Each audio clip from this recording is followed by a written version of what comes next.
Great. Hello, everyone. Good evening, and you're very welcome to this wonderful program tonight. We just want to say thank you for tuning in and being a part of that which we believe would impact you, would bless you. You'd gain something specific and something that you'd be able to apply to your life and to other people that may be related to you in one way, shape, form, or the other. And we trust and believe that this program tonight indeed will be a blessing to you. Just to introduce myself, I'm Runke Olulano, the director of Harmony Clinic. Harmony Clinic is an arm of Harmony Christian Ministries. The clinic is the one that literally looks after the health and well-being of people beyond the church and into the wider community.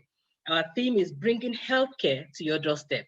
And how wonderful that today, beyond your doorstep, we're bringing healthcare into your homes, giving you knowledge, bringing understanding and wisdom into what we do that we believe will bless you.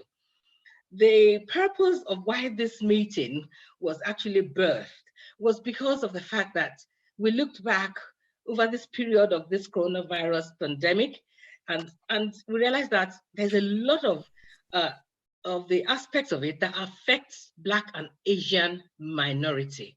And we believe that Black and Asian minority community, and we believe that God has not just blessed us to be be knowledgeable and be able to come together and just have that knowledge for ourselves. So we decided it's important to share part of what we know from our own work experience and from our own, personal experiences, and come together under the auspice of Harmony Clinic to let you know that there are things you can do. There are things that you may need to know that would help you to be able to fight even this battle better. Today, I'm going to show you, just as it's coming up on the screen right now, I will show, these are faces of people, real life people. Some of them are healthcare workers, frontline workers. Some of them are workers on train tubes. Some of them are just, ordinarily living their normal daily lives. As you can see, these are the Black and Asian minority community. A lot of them have lost their lives. The numbers are going higher amongst the frontline workers. I think it was 194 the other day and still counting. These are real people.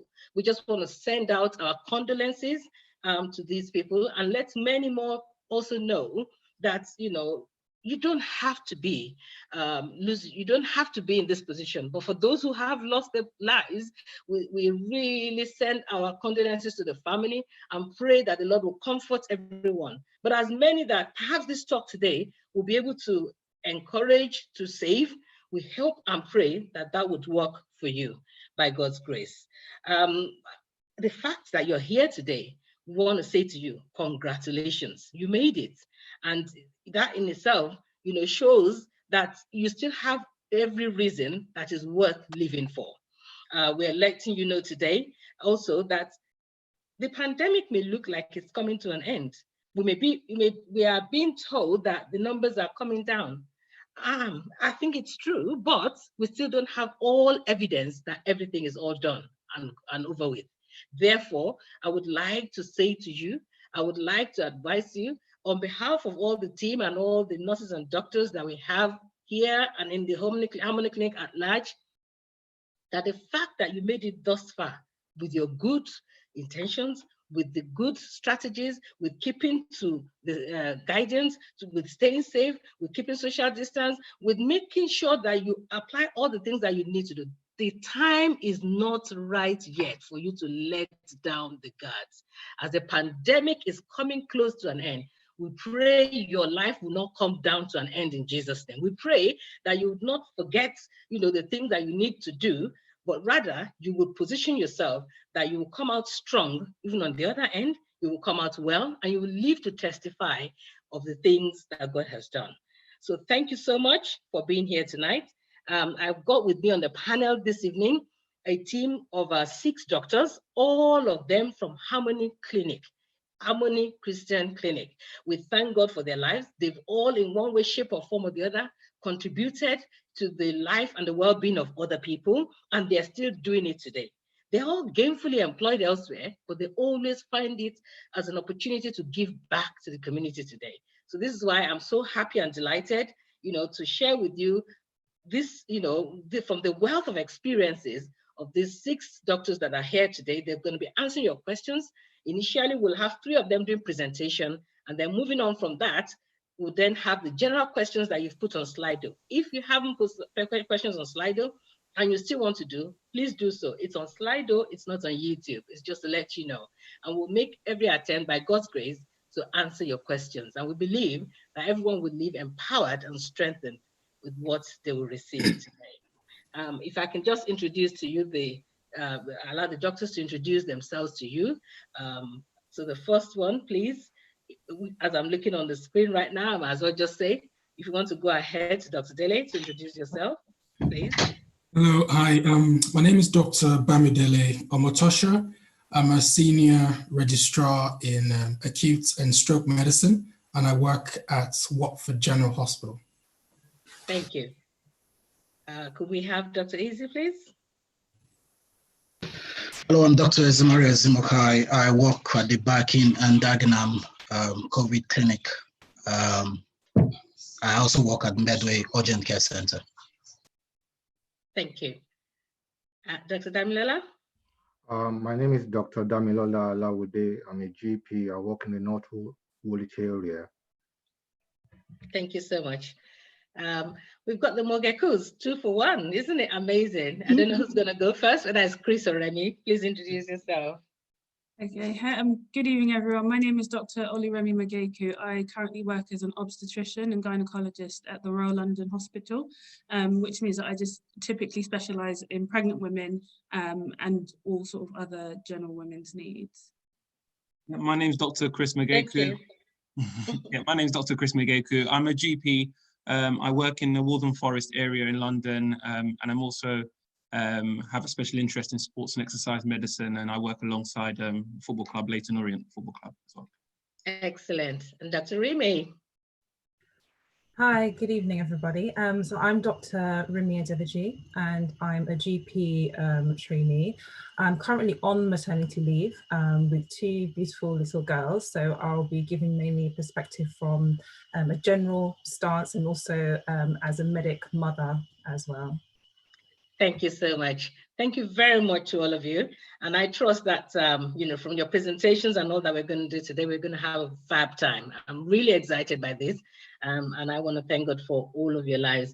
Just before we start the presentations, I also want to mention that I've got a colleague, by the way, I'm not sure whether I mentioned to people that I've got any background in medical healthcare myself. I'm a general practice nurse of over 25 years. And so I work in and out of the practice, and I'm also a pastor on the other hand. But tonight we are putting on the medical hat or the medical cap. So a colleague of mine who's an advanced pharmacy practitioner, she's also going to be on at a point where she would actually be sharing her testimony purely from the point of her having had COVID-19.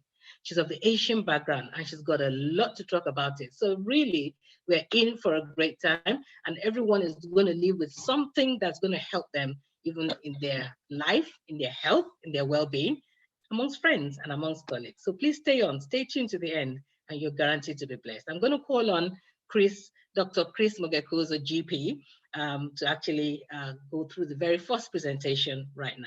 Thank you very much, Chris. Thank you, Pastor Ronge.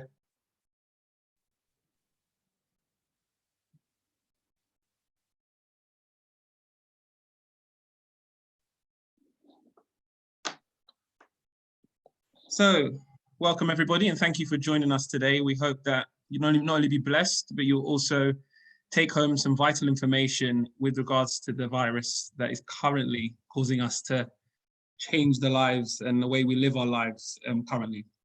So the first thing I think to start off this talk that I think we're quite poignant is to essentially not assume that everyone knows what the coronavirus is. This talk is just a brief whiz stop into the virus, how it's affected us, how it can be treated, and so forth. And obviously my colleagues will be kind of bumping this all up with other aspects that deal with the virus and how it's affected.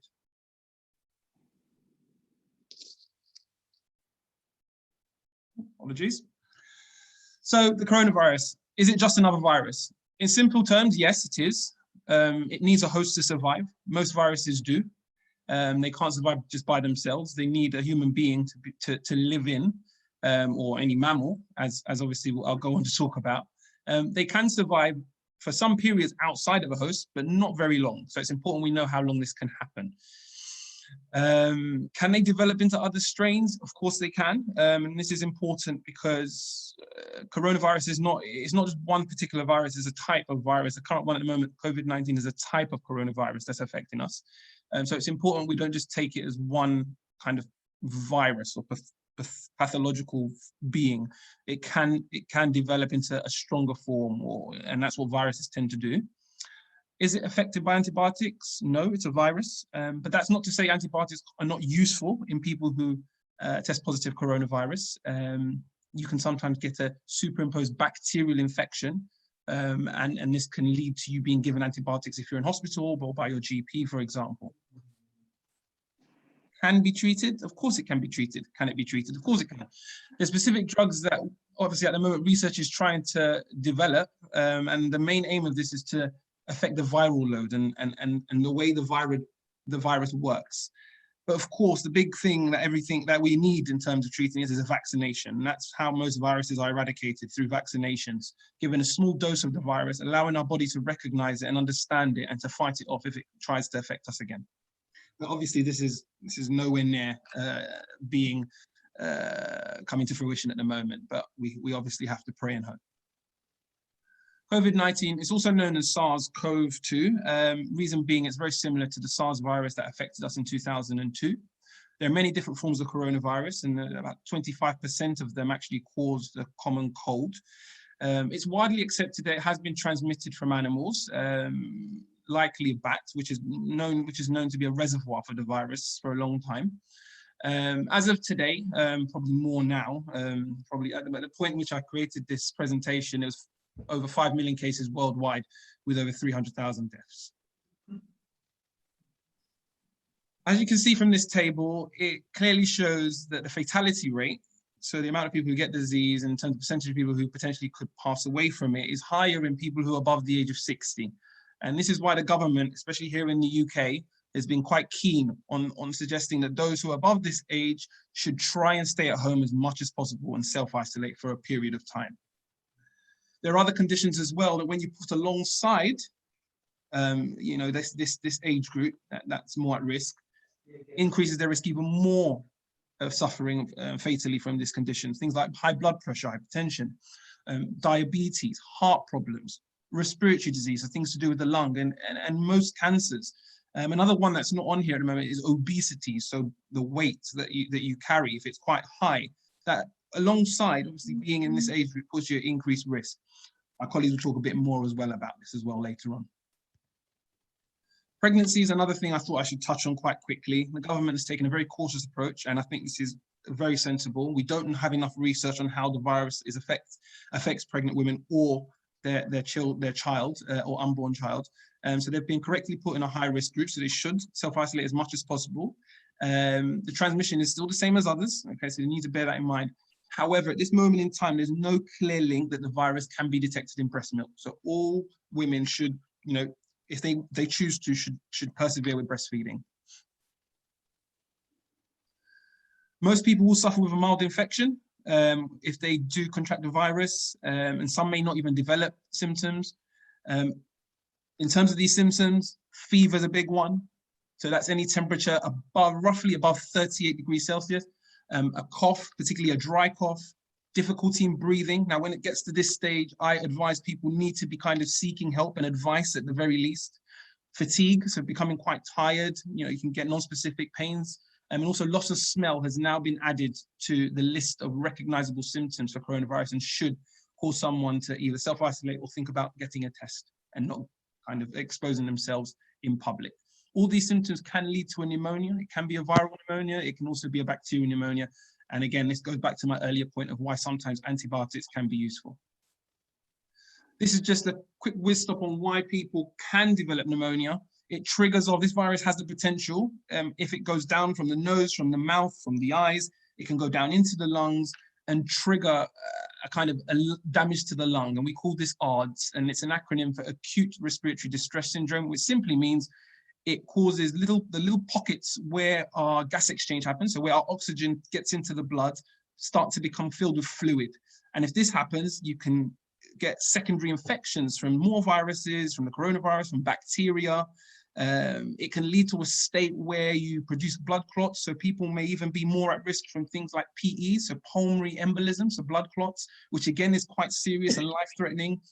Further infections, as I mentioned, it puts more strain on the heart and can also lead to your heart stopping or people's heart stopping. So it's very important that people recognize how dangerous this virus is and why it's led to so many deaths worldwide. How do we prevent it? Well, this is the key area of transmission, and where it comes into the body is this T-zone area. So looking at this person's face, from the lips to the nose, forehead, if we touch all these regions, they all could come into contact with the nose, the lips, and even the eyes. And that's the big one. And that kind of is the cross-section of the T, it's the eyes. That's also a root of any sort of bacteria or virus. So we need to be important that we need to bring down how much we touch our face, and obviously regular hand washing as well. People who don't have the virus or don't show that they have the virus can infect people. So that's also important. If you do suffer from a cough or sneeze, that can lead to somebody picking up these droplets. And again, that T-zone, that area I mentioned, is the root of contraction. The virus can live on certain objects for a period of time. Latex and aluminium up to 8 hours, cardboard boxes for 24 hours, countertops, plastic, stainless steel for up to 3 days, even wood and glass for 5 days. So it's really important, this page, and I think it kind of highlights that we should be trying to decontaminate as much as possible all the things that come in from externally, you know, post or packages, shopping. We should be wiping them down with alcohol wipes, just to ensure we're making sure we're protected from this virus as much as possible. The incubation for this is about 5 days. So up to 5 days, you may not think you have the virus, you may not display any symptoms, but it is still kind of reproducing and can also be kind of passed on to someone else without you knowing. So that is really important as well, especially if you've been in contact with someone who does have symptoms. The R number, this is the big thing now that I think is going to lead to, we aim to come out of this, how would I put it, this pandemic.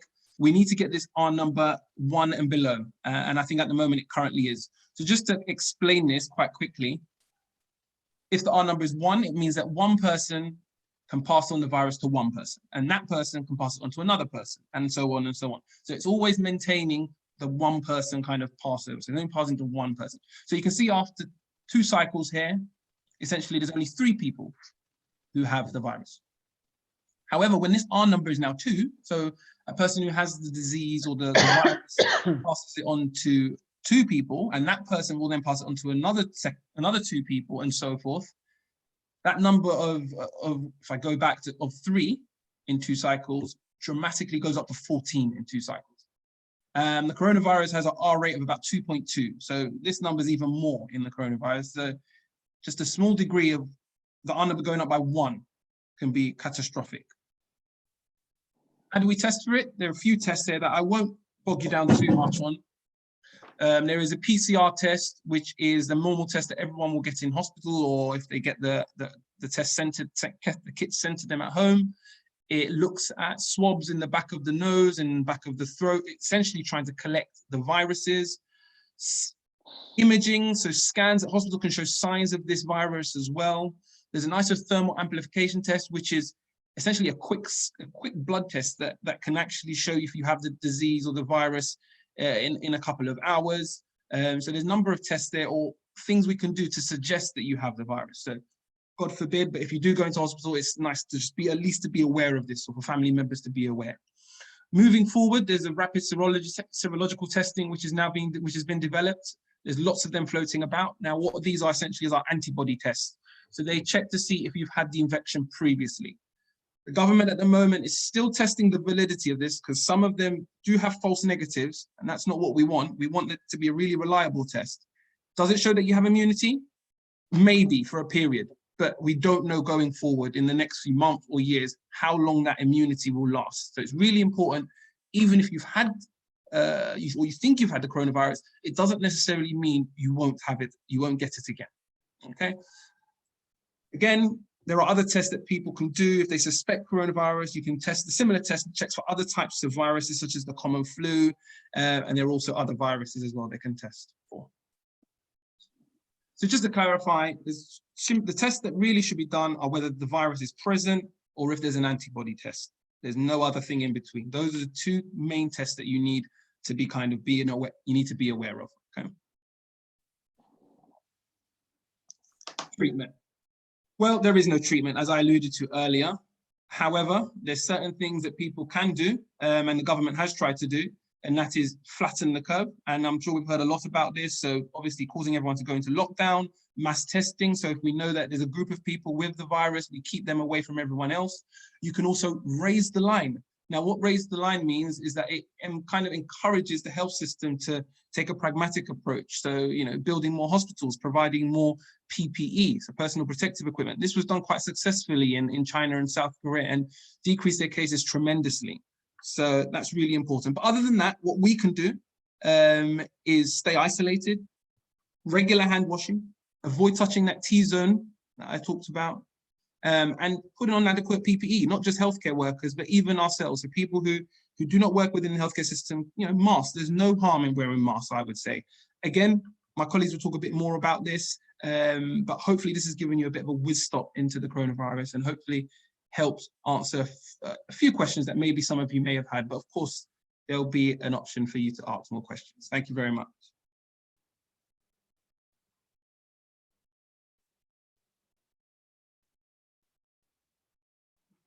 That was Dr. Chris. Thank you so much for that presentation. I would like to know if people want to ask questions directly just from this presentation, not from the general ones. If there's any questions, do please let us know so that we can move on swiftly to the next presentation before we have the general questions. Do I get any feedback? We've got no questions at the moment. Thank you so much. With us tonight also are two lovely ladies who are moderating, Jackie and Caroline. So you'll be hearing their voices. You may not see their faces, but they're doing a great work in the background. Can I call on Dr. Bamidele Omotosho right now as well to give the next presentation? Thank you. All right. Can everyone see? Yeah? Okay. Yeah. Right, so like I said, my name is Dr. Bamidele, and I've been tasked with discussing the reasons why Black, Asian, ethnic minority have been disproportionately affected by this COVID infection. So I'll be explaining some of the reasons why. Okay. Trying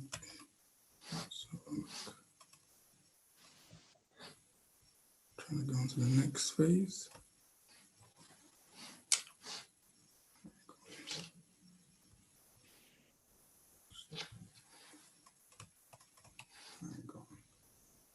So I'm trying to move on to the next slide, but I'm struggling with that.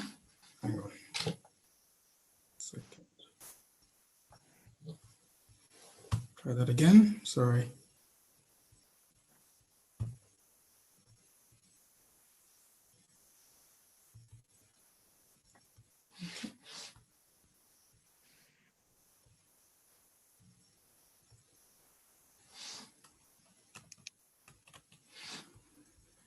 So I'm having some technical issues here. Sorry about this. Hang on.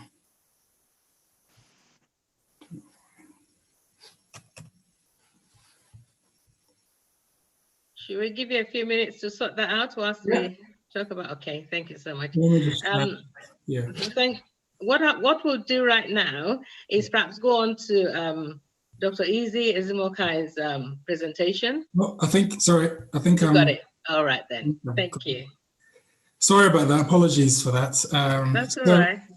Right. So I'm going to begin by saying that all the data in my presentation are all, fully referenced. And if you want to do more research afterwards, and I'm going to begin by saying that we need to look at the demographics of the UK to get a better sense of what's going on.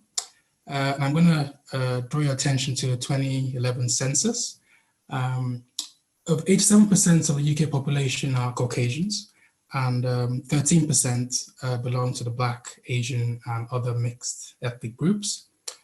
And the Office for National Statistics did some analysis on the mortality data from the 2nd of March till the 10th of April.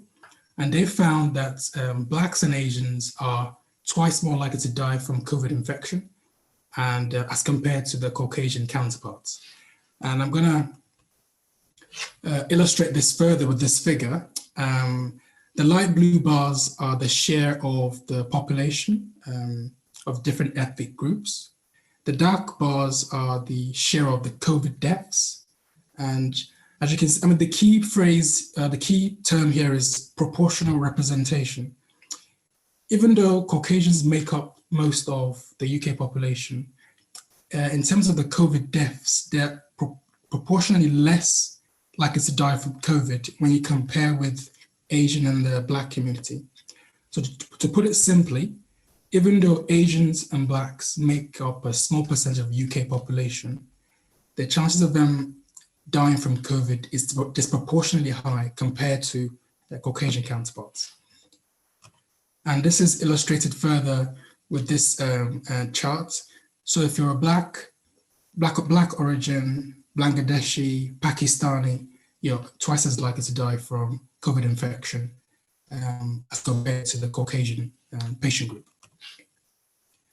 So I delved in deeper into the frontline mortality data. As you know, COVID is an evolving situation. We don't have all the data yet, but based on the data up until the 12th of April, at that time, just under 120 frontline staff died of COVID. And of that group, 64% were from the Black, Asian ethnic minority group, even though this group only accounts for 20% of the NHS staff. It's quite startling. And I did some digging into the data from intensive care units across the UK.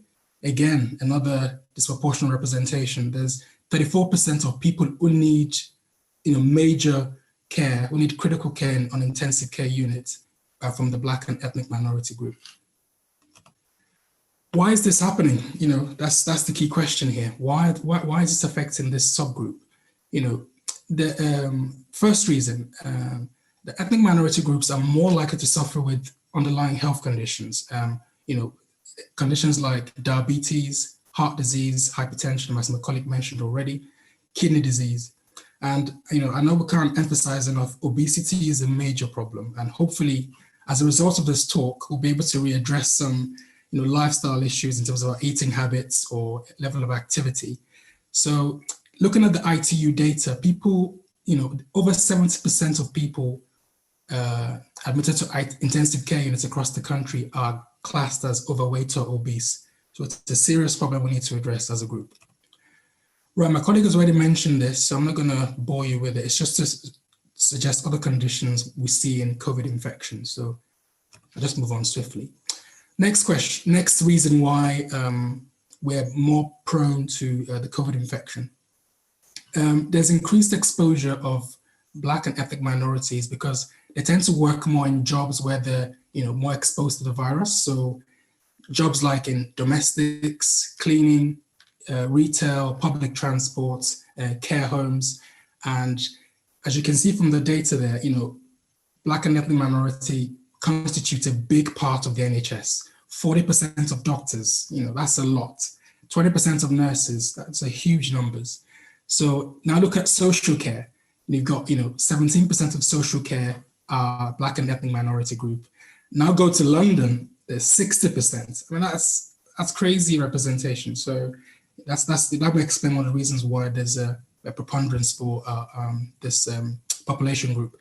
If you look at prisons, mental institutions, people who don't have, who have no fixed abode, again, there's also overrepresentation in this patient group as well. And ethnic minority groups are less likely to sort of seek help or engage with the healthcare system. And there could be cultural factors to consider here. If you think about you know, for example, a typical sort of African patient who it may be seen as a sign of weakness to seek help. So hopefully, by having this conversation today, we'll be able to sort of, you know, debunk some myths that, you know, if you need to seek help, you need to seek help early. And also, another factor is there will be a limited knowledge of the available services to us. And, you know, hopefully, again, we'll be able to talk about sort of unhealthy lifestyles, you know, what kind of food are we eating? You know, is it high in fat, high in sugar, high in salt? You know, are we running regularly? So again, we're going to be discussing this in more detail. Also, the migrant population who are undocumented, you know, they'll be very reluctant to seek help because they're worried about, number one, are they going to be caught? Number two, are they going to be charged for, you know, seeking medical attention?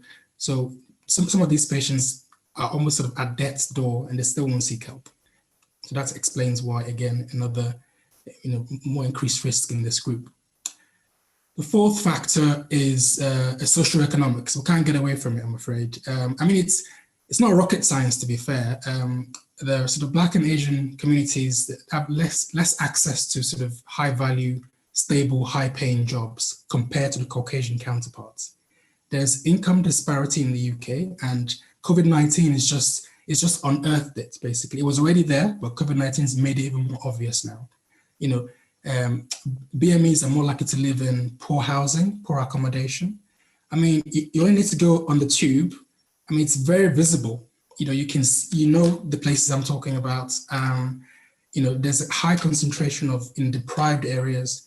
I looked at a survey of the housing system between 2014 and 2017, and 30% of Bangladeshi households were rated as overcrowded. 12% of Black households rated as overcrowded, as opposed to 2% of Caucasians. Again, imagine living in a highly overcrowded house. You know, if one person gets the infection, everyone gets it, you know, things will spread like wildfire. So just to conclude, there is evidence that the Black and ethnic minority are disproportionately affected by COVID. There's evidence. It's a combination of very complex factors that are interlinked, you know, and for us to produce a solution to this, it has to be a holistic approach. It can't be a one size fits all. We have to think about the physical and the medical routes. My colleague will be telling you more about how we can protect ourselves during this period. Social economic factors, how can we empower our people to, you know, for, you know, high income, high paying jobs, stable jobs. COVID is a good opportunity for uncommon partnerships between public and private institutions. It's a good time for charities like churches to review how they deploy resources. Good time to review finances, or to make sure we're reaching the people that need to be reached and we're addressing the causes of poverty. Political factors, you know, that's a whole different ballgame. So I'll leave it for another day, and that's me done. Thank you. Dr. Dele, that was really very well put, and it's raised more questions in the hearts of many of us. But there are certain things that we can do, certain things that we need to start doing, and certain things that we should have done that we need to revisit. And I'm sure, you know, obviously we're talking about COVID-19 and how it affects Black and ethnic minority, but it's not just the disease itself, it's multifactorial. And we're hoping and, you know, trusting that from this event today, there'll be certain things that be awakened in each and every one of us to be able to say, which way can I help? Which area can I improve on? What can I contribute? Either personally, to my extended family, and to my loved ones. Once again, thank you very much, Dr. Dele, for that. I'm going to call on Dr. For those who are just joining us, we have a panel of 6 doctors here tonight, and there are 3 of them doing presentations, and all the 6 of them would then be open to answering questions later on. After the 3rd presentation of Dr. Izzy, I would also be calling on a work colleague in the person of Shinaz Faiz. She's an advanced pharmacy practitioner, and we'll be calling her to share her own personal experience, you know, as an Asian who's gone through having suffered from COVID-19. I'm sure she'll be ready to tell us briefly after this. Over to you now, Dr. Izzy. Ezimokai.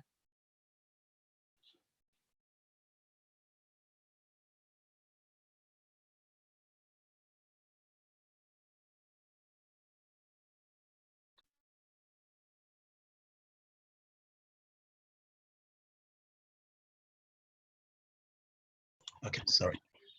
Hi, sorry. I'm Ezia Ezimokai.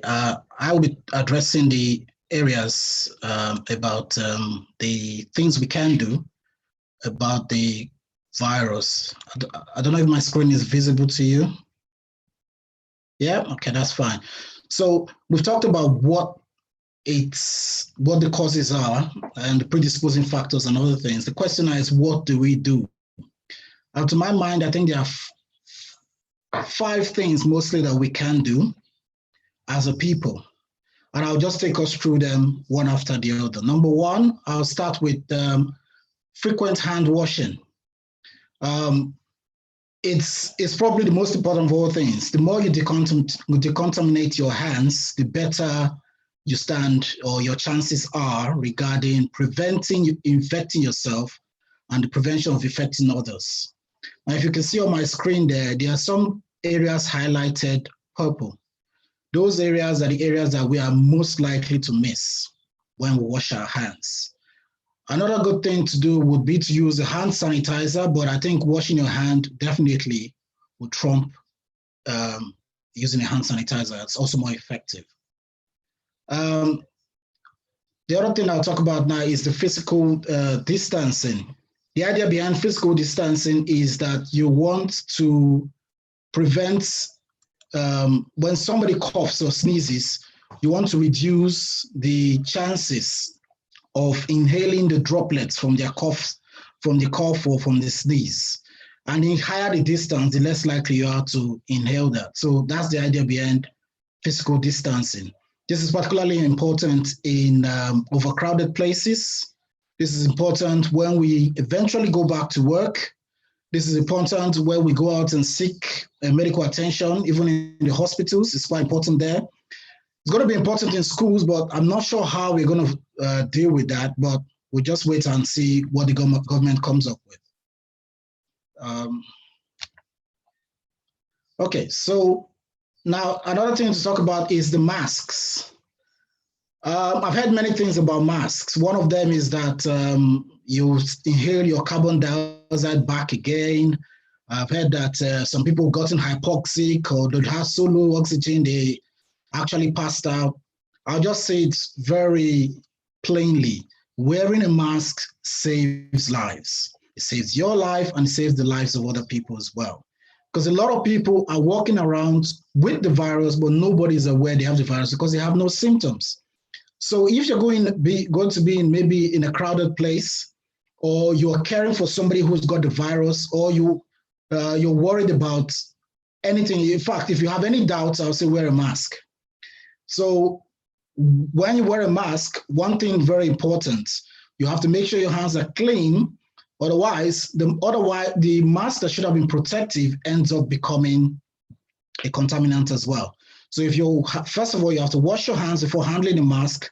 And when you handle the mask, never do what the lady in this picture is doing, which is touching her face. Always handle it from the back. Then there's this new trend. We've got a lot of entrepreneurs now who have made masks of various kinds. If you're going to wear a mask, please wear the right kind of mask. You have to make sure if your breath can go through the mask, I think it's safe to say that a virus, which is even smaller than the breath from your mouth, will probably make it through. People wearing a mask made from their clothes at home. I would say a mask that has several layers is your best protection. And that's what you find in most of the masks that are being sold, the surgical mask and the other various masks you see that are being sold.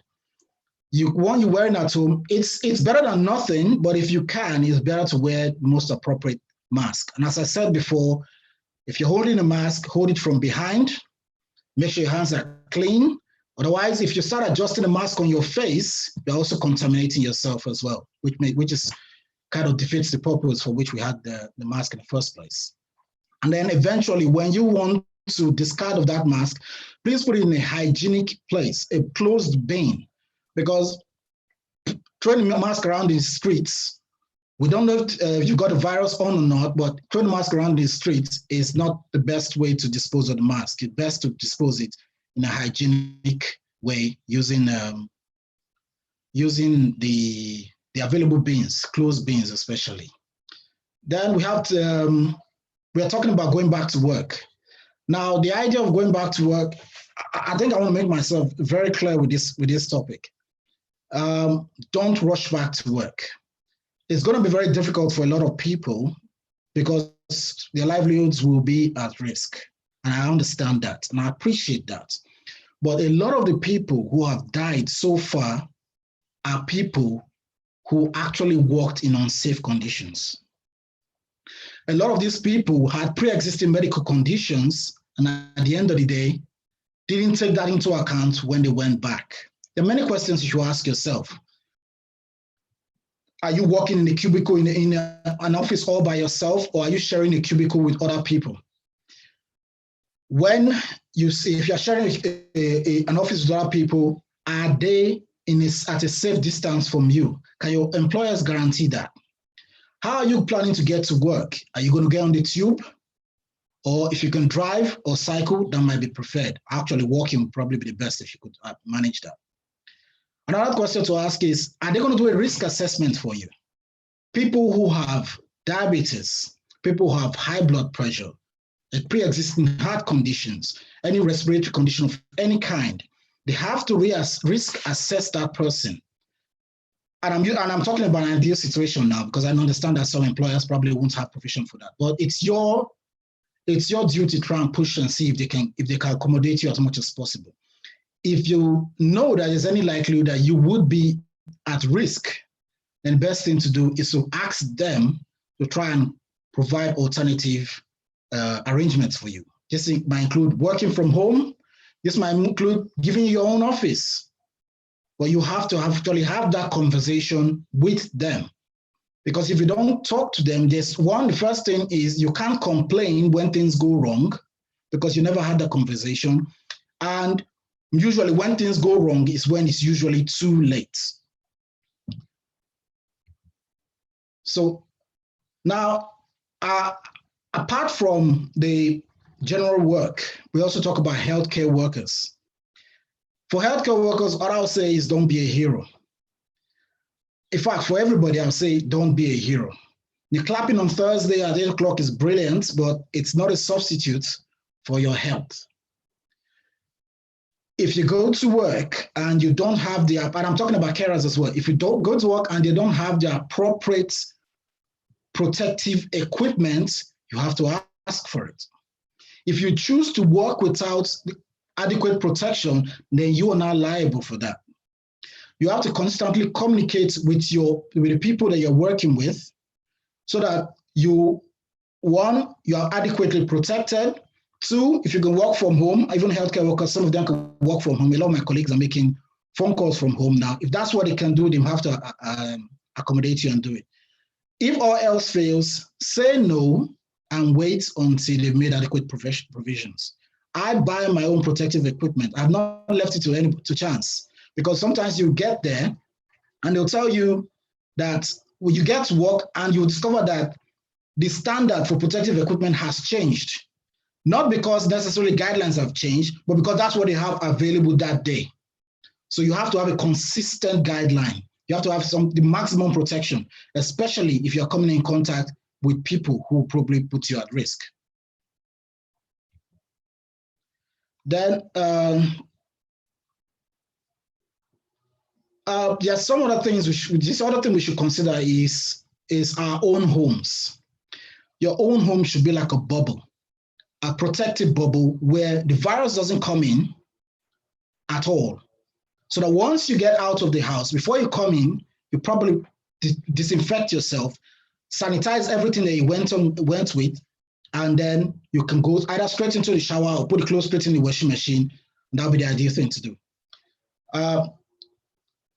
There are sometimes you get deliveries, and we understand now that this virus can live on some packagings for days. So if you get a delivery, clean your delivery or sanitize it with alcohol, the alcohol gel or the respective gels, and then as much as possible, minimize contact with the packaging and dispose of it as soon and as quickly as possible. Same goes for your masks. The other thing to think about is that when you're leaving your house, sometimes you could decide to make extra provisions regarding the things you do within your own house. For example, leave your own shoes, decide to leave your shoes outside, wear the same pair of shoes all the time, things like that, so that you don't have to keep introducing infection into your house. Because once you are in the house, then you should be free to touch anything you want to touch, walk around without a mask, because in your house, it's infection-free. And everybody coming in and out of your house should respect that and do the same thing as well, especially when you're living in a house with multiple people, some of whom are not even related to you. If all else fails and unfortunately you fall ill, always seek for help at the right time, sooner rather than later. There are no stupid questions. There's always a helpline or hotline, regardless of where you live. There's been a provision to take care of your health. There's somebody that's happy to take phone calls. Ask for help early, ask for help clearly. If you're not happy with the answer you get, seek for a second or third opinion if required. If all else fails, you might have to put your foot down, but please be firm and polite about it. I'll treat a few myths now. One of them is the 5G network. I'll just say it straight up. 5G does not cause respiratory symptoms and it does not cause infections. Neither do houseflies and mosquitoes. Somebody's already addressed the fact that infections do not confer lifelong immunity. So the fact that somebody's got it once does not mean they won't get it again. So always be on your guard. Now, if you want to watch the news, be careful where you get your news from. There have been all kinds of things brought forward. Please don't drink bleach. Please don't introduce light into yourself, however you plan to do that, I'm not sure. Alcohol does not give you any immunity or does not kill the virus. Neither do spicy foods or hot drinks and other things. Neither does sitting in the sun or sitting in extreme cold. None of those things help. Always, there are other things that people have brought forth. Vitamin D, garlic, lemon, they're all good in their own way, but there's no treatment, no known treatment for the virus so far. And the last thing I'll end with now is, we all know from what Dr. Chris has said, the virus puts pressure on your heart and your lungs. So right now, prioritize heart and lung health. Good ways of doing that: exercise.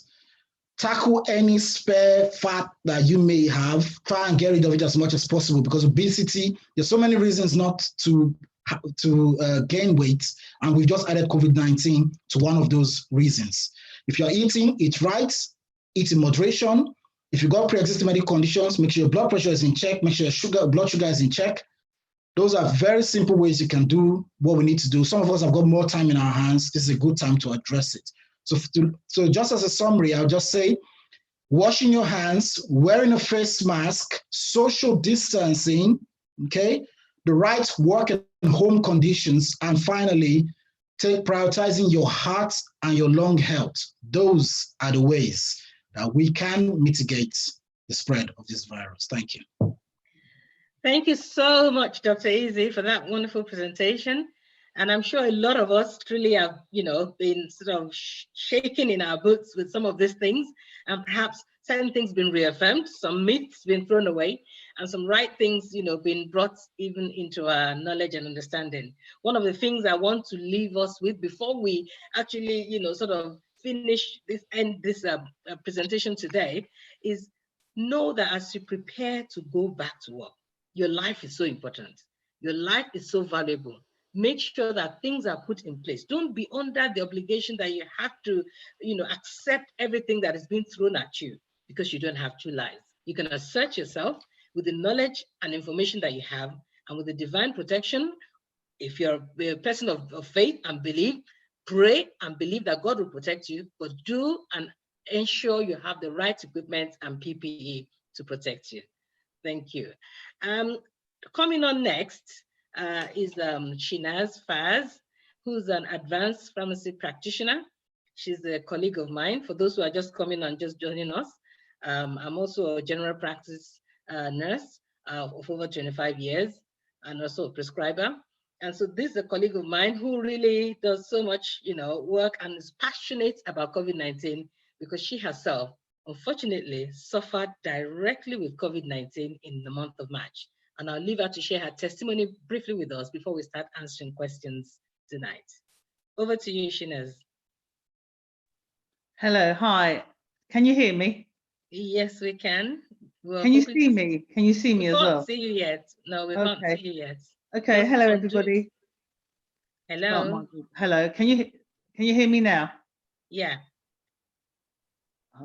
Oh, there you are. Yeah, hi. So it was first of all, thank you to the speakers.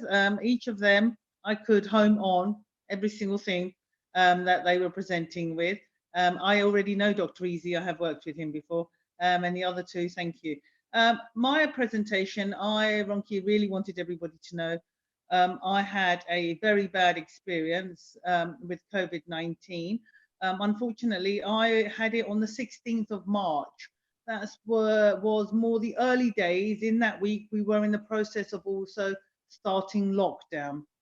And I had symptoms started with the fever. And like Dr. Chris says, you can have it for about 5 days. You don't even know you have symptoms. I agree with that. But my symptoms, people say fever. Yes, it was fever. But these symptoms I want to air because they're not normal, just fever. For example, when I had the fever, initially, the first day I could treat it with, first 2 days actually, Monday and Tuesday, I could treat it with paracetamol. After that, it was untreatable with the paracetamol. Ibuprofen made it worse. Controversy, I know there is over the NSAIDs, and now they're saying, yes, we can prescribe it or advise them to buy it. The ibuprofen did make me feel worse with the fever. And also, I had the, not the cough start straight away, the cough came later. And my fever became, and then I started to collapse and deteriorate quite quickly. My fever, it's actually the presentation that they show on the TV regards to COVID-19 is actually not enough. They would show you people, they've got this fever, cough, difficulty in breathing, dyspnea, and then they eventually respiratory failure, and then they pass away. I had a traumatic time in the sense that they were rejecting our acceptance into the hospital. We had NHS 111 every day calling us, checking how we were, and I ended up in hospital. And I felt that was the biggest lifesaver for me, was when I did end up in hospital. I went via ambulance, and obviously, and from then they gave IV antibiotics. One of the things I want to mention was when I was going through these symptoms, or I did have a lack of awareness started to happen. The drop in duty, daily duties, couldn't pick up the phone. But I did know one thing: when I did go toilet, although I had no urinary symptoms, and the doctor on the phone that was looking after us about me said, I said, I have a UTI, I'm sure I've got a UTI. And he said, do you have any urinary symptoms? I said, no. He said, you don't have a UTI. When I was admitted into hospital, they did an MSU, I had a UTI. I just felt, why I felt I had a UTI was just the change in color in my urine. I know that's not subsequently enough. And also the fever I felt, I think, like we all say, we also need to take on board what the patient tells us as well. I felt that there is something not right with my urine, and it was a gut feeling, and it was also something I was feeling when I was passing you. I had no pain, no frequency, no urgency. I just had that change, and I kept on saying they didn't listen. So maybe that did add to the fever. My fever hit 43 and 48. And I'm very, very lucky to be here. I was taken by ambulance the first day, and I was put into a COVID tent. That was when they had lack of understanding, told they're not going to be testing and go home and take paracetamol. The second day I went, I'd collapsed, and my sister was phoning, checking how I was. My daughter said, I'm no longer talking. She called an ambulance and I was taken to hospital, and a lot of treatment, and I was better. I want to go back to Dr. Bamidele. It's really important because we were talking about BAME and the death rate and the NHS staff. I totally agree that BAME, but when I was in hospital, in my experience, all the frontliners that are dealing with COVID are Asians and Blacks. I had the Filipino nurses. I had an Asian Indian doctor that actually listened to me. Now, the people working in the tent outside the hospital, there was an English, I think he was a nurse. He was very nice. I'm not going to say anything bad.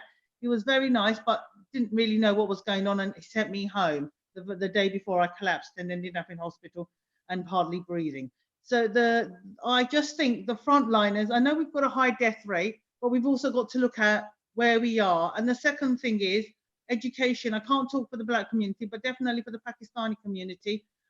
Being a Muslim or Christian, we all believe in God and the divine, like Ronki you said, but in our culture with the Muslims, they're saying at the moment, this is what they're saying. This is what I disagree with. I mean, I agree with the religion. They say death is, if you're going to die, you're going to die. But in Islam, it does also say that you can help yourself. Okay, so certain measures to help yourself, covering, like Dr. Easy said, cover the mouth, wash, wearing gloves, get that protective equipment at work, because otherwise you're liable. You also want to look after yourself. Those are things that we need to put in place, and also educating these communities, because they, I think, refusing to understand, because tomorrow is our Eid, which is our celebration after the month of Ramadan. And I already know at my father's aunt's place, they're having a gathering. I'm not going to be attending. My mother won't be attending because she's a heart patient now. But they're having these type of, and that then leads to an increased death rate. So we need to address this as well. How we can get that out there, I suppose that's why I wanted to join the group today. Thank you so much, Shinaz, for sharing your personal experience. And this is the battle we're all facing. And we really hope that even in as we are forming a battle or an army here, that we'll be able to go out there and be able to gently nudge people, let them see the truth, and hopefully, changes will come. We cannot continue to lose more lives to COVID-19. It's not worth it. There is no special reward in heaven, whether it's Islam or Christianity. I really doubt that. Exactly. We can't be expecting to reward for dying from COVID-19, because there's great things ahead that we should be achieving here on earth. And I pray that we'll all be able to get there. Great. Thank you so much for sharing that. Thank you. Once again, thank you for coming. Right now, we have two lovely moderators who are in the background. They're going to be reading all your lovely questions that you've posted on the Slido. And so you can start, reading out the questions, and the panel of doctors would then be answering and be able to chip in as much as possible and give you the explanation and understanding. And we hopefully all, by God's grace, will be very, very knowledgeable at the end of it all. Thank you. Thank you very much. Thank you everyone for sending in your questions. We've had 29 questions so far, so that's really good. I'll just say a couple of things for Slido. If someone has put a question here that you feel is a question you were about to ask, rather than type the question again, please use a thumbs up on the right-hand side of Slido to indicate that you have an interest in that question, and it will be answered alongside a similar question, so we don't have too many similar questions. However, we have had a look at all the questions, and there are quite a few themes that have come out of these questions around use of vitamins, which has been adequately covered in the presentations tonight, about family and herd community and living together as family, about going back to school and work. Other questions cover hygiene, symptoms, PPE, and all of that. So we're going to go through those questions, grouping them where there are key themes and similar themes. So I would just start off by saying on the questions that were around vitamin D, use of vitamins. We had about 5 different questions. And I think quite a few of them have been answered already by the presentation. So, it doesn't particularly help for protection. So I will just cover 1 or 2 questions that are similar to that. It says, given that darker skin types do not absorb vitamin D, how does vitamin D, how would that help with our protection? Understanding that we have a darker skin, what else do we do to get in more vitamin D into our body? And I open that to the panel, please. Can I take that quickly? Vitamin D is, with a darker skin, there's less absorption of vitamin D from the sun. We live in the UK, we only see the sun for 3 months in a year anyway. So it's not as if we are constantly exposed to the sun. Now, in other parts of the world, there is, like tropical areas, you have the sun all the time. So the question of vitamin D doesn't come up at all. Now, the vitamin D issue is a hypothesis rather than a concrete theory. They assume that because Black and Asians are most Black and Asians are deficient of vitamin D because of our darker skin.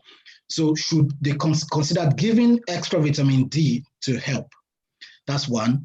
Then the second thing is that if you look at I think they're looking at the tropical parts of this world, they seem to be having milder symptoms as well and lower death rates compared to the UK. And they're wondering, is it because of the vitamin D? So vitamin D is great. Vitamin D, even if there was no COVID-19, I would advise everybody get a supplement of vitamin D regularly. But it does not protect against it. This is a constantly evolving situation. You might come back in 3 months and say, yes, vitamin D, if you take such and such a dose, it protects, that's fine. Right now, there is no proof that it is protective or curative. However, take vitamin D, it's good for you. Thank you. Thank you for that. Next question, please. Thank you. The next question says, kindly explain herd immunity to us, please. There were reports about this being a government plan to help in curbing the COVID-19 pandemic. What is herd immunity? And over to the panel, please. I would like to answer that question. That's a good question, actually. And I remember when I first heard there were insinuations that the government was thinking about this, I was a bit surprised because we do not know so much about COVID-19. And there are 2 specific things that is needed before you can take herd immunity as a policy. So in the first instance, herd immunity can be described as a group of people, while immunity is the ability of a person or a group of people to resist an infection. So if you say there is a group of people having a resistance to a contagious disease, and a significant proportion of these people have to be immune against it before you have herd immunity. When you don't have a potent vaccine, and we also don't know if people that have been infected before can be reinfected, there is no way we could start using that policy for an infection like COVID-19. So herd immunity is good, don't get me wrong, but if we have a vaccine and if we are sure that people that have been infected before cannot be reinfected, then that is a good policy. Thank you so much for sharing that. I think Dr. Chris wants to come on as well. Yeah, no, I just want to emphasize exactly what Dr. Dami said. I think herd immunity, I think he touched on it just as he was finishing there. Vaccinations, we have vaccinations. I'm sure everyone's little children, those who have children, you have the MMR vaccine, or you have the vaccinations that you have for children when they're growing up. Now, what we're doing by doing that is actually creating herd immunity, because enough of our children are getting vaccinated that therefore, if that virus does come into fruition or does come into the environment, it won't last long, because there's enough people who have been infected with this antibody in the vaccine So the body recognizes it. So for example, I'll take measles. If you have a child who's already had the vaccination for measles, comes into contact with someone who has measles, for example, this is not, we hope this doesn't happen, they will have enough of an immunity to not get that virus because they've had the antibody from the vaccine. Now, the problem lies with what the government said, is that they wanted everyone to develop this without a vaccination. And I also agree. I found this extremely worrying because you don't know enough about this virus. We had no idea how this virus worked. We knew what was happening in China in late December, early January. And I think it was too soon to suggest that herd immunity would be used as a protective factor for this virus. That is my own personal opinion. And I just wanted to echo the thoughts of what Dr. Dami was saying.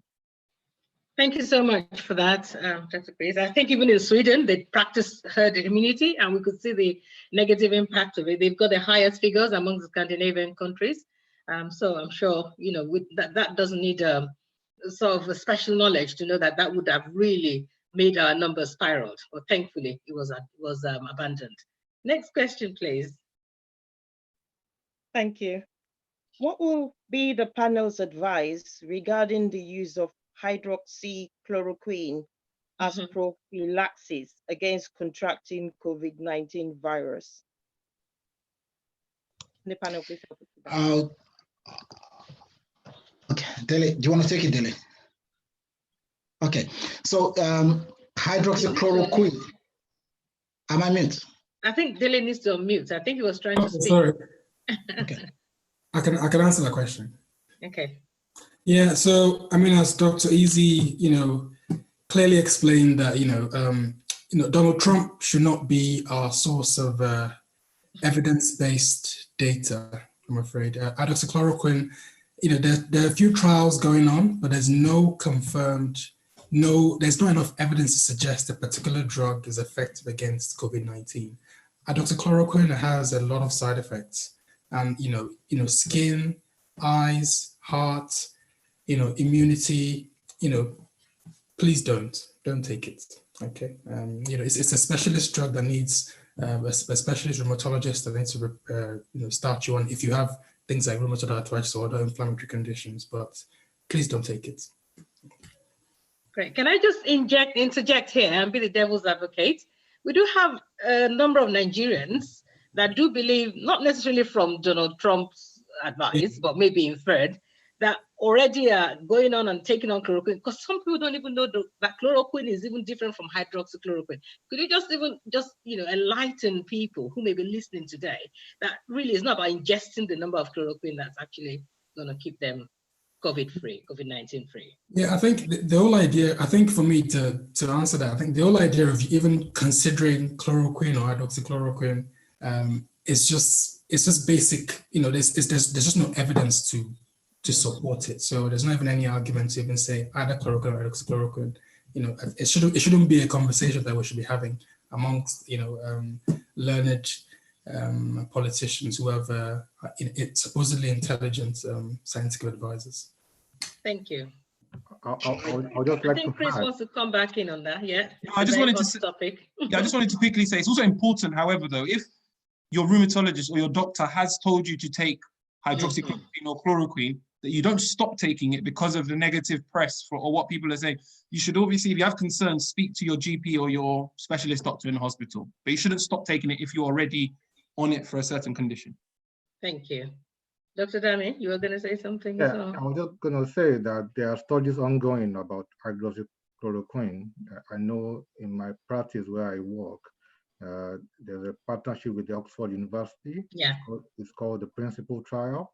It's ongoing. So results are not yet out. So I wouldn't advise anyone to take hydroxychloroquine right now. Yeah. Thank you so much for that. I think we've really dealt with all the aspects of hydroxychloroquine or chloroquine. Thank you. Next question, please. As a pregnant woman, can my baby be affected with the infection? And is it all right to see my midwife?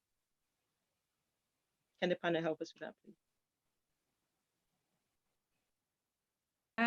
So if I understand the question correctly, it's whether or not a child can be infected with COVID-19.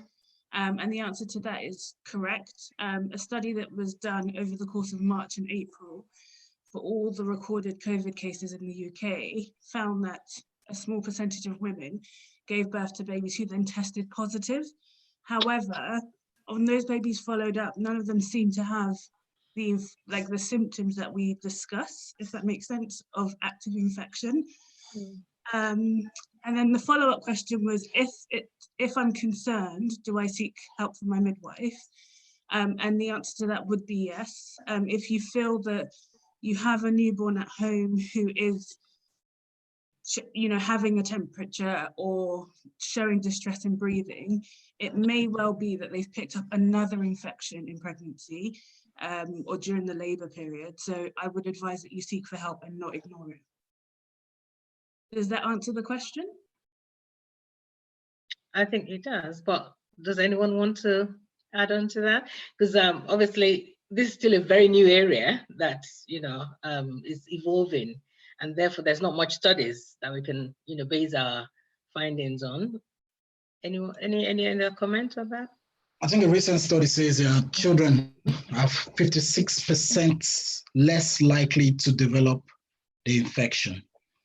But they still get it. And when they get it, unfortunately, they get some of the most unusual symptoms, the rash, the heart-related problems, the abdominal symptoms. So I would still take the same precaution that you normally would take with adults, because we're not sure until people get it. You don't know who could or couldn't get it. We know who would or wouldn't get it. You wouldn't know who would have symptoms and who wouldn't have symptoms, because I suspect a lot of children have this virus, have no symptoms, and everybody assumes children can't get it. So I'll still take the same precaution with children, pregnant women, everyone else, really. Thank you. Thank you so much for that. Can we have the next question, please? Yeah, I'll take two more questions before I hand over to my co-moderator. One of them you've already answered that, Dr. Easy, which is about, is it wise to send our children back to school? I would just take one more question. It says, when would you advise traveling abroad following this pandemic? When would you advise that it's safe for us to go abroad, please? Thank you, panel. I would advise that we should shelve all traveling for abroad till further notice. Because for many reasons, it's not just safety, but the policy between nations is still being formulated. Some people say if you travel to certain places, they say you'll be quarantined for 2 weeks. But if you're happy to travel somewhere and be quarantined for 2 weeks out of a possible 4 or 6 week holiday, fine. But depending on also the reason why you're traveling, because if you think about how you're traveling, for example, if you're going on a train, let's say the Eurostar, it's an enclosed environment. If one person coughs in your cabin, everybody inhales that air. If you're going in a plane, same thing. It's still the same enclosed environment. I can't think of when it will be safe. I wouldn't think it will be this summer or autumn. I'll be thinking maybe later, because until we have a vaccine, we're not sure where we're going with this, because at the end of the day, it's spreading at a faster rate, largely because there's no standard international policy between nations as per travel. You go to some places and like, you can come in, no problems. And you go to some places and they're like, you have to stay for 2 weeks. So unless it's desperately important, I'll say shelve it for now. That's my personal opinion though. Thank you. Sorry, I may have missed out. Remy, maybe I didn't see you on the screen, but did you have something to say earlier on, even if it was a question before? Because I missed your hand, because I didn't realize that you had raised your hand.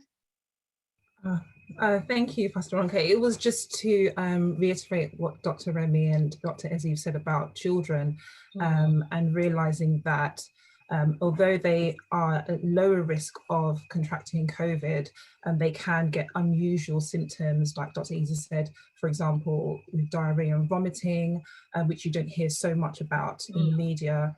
Aside from the respiratory symptoms, they do get things such as that, and relentless fever, and then they can get these heart complications, which we heard about in this new kind of phenomenon that happens in children, that severe infection that can happen in children. But the other thing is that other things do happen, and common things are still common. So to still seek help with your midwife, as Dr. Remy was saying, there are other childhood illnesses, diseases, rashes that still happen. So to not kind of think to yourself, well, it's probably not COVID, and so I'm not going to seek medical assistance for my child. It's just to reiterate that you definitely should seek advice from your healthcare professional or midwife in that instance. Yeah, Thank you so much, Dr. Remy. Maybe just to throw us back a little bit, I know the questions are coming. Has any one of you in particular had experience with Kawasaki, the new link to possibly COVID-19 in children? Has anyone had children or babies they've had to see or deal with, or colleagues have had to talk about it at work? Not really, because that's been something that's, sorry, did you want to say something, Chris? I have, oh, sorry. Sorry. I've had adults with unusual symptoms, but not children, where the Kawasaki-like symptoms, but not children, no. Thank you. Sorry, Dr. Chris, did you want to say something? No, all I was just going to say was, yeah, from the little knowledge, Kawasaki is I believe it's a type of, it's a condition that can present with a persistent fever over a few days. We're not talking 1 or 2 or 3 days. It's actually quite long. I can't give the specific time frame, but more than 3-4 days persistent fever. I haven't treated it, but again, it just wanted to reinforce that it can present just like other common conditions. So it's really important, Dr. Remy said again, just to seek help if you're concerned that this is not something usual, something you can't treat with kind of Calpol, for example, with fever. It's not settling with Calpol.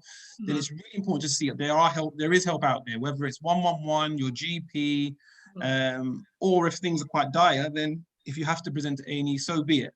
So it's really important, and this would be the time to kind of. That's right. Not sure. This is the time. Absolutely, thank you. Shinaz has just indicated that she's got a personal experience of a friend's daughter and that. Shinaz, do you want to come on to please talk about it? Hello, can you hear me now? Yes, we can. We just need to see you. Yes, okay, fine.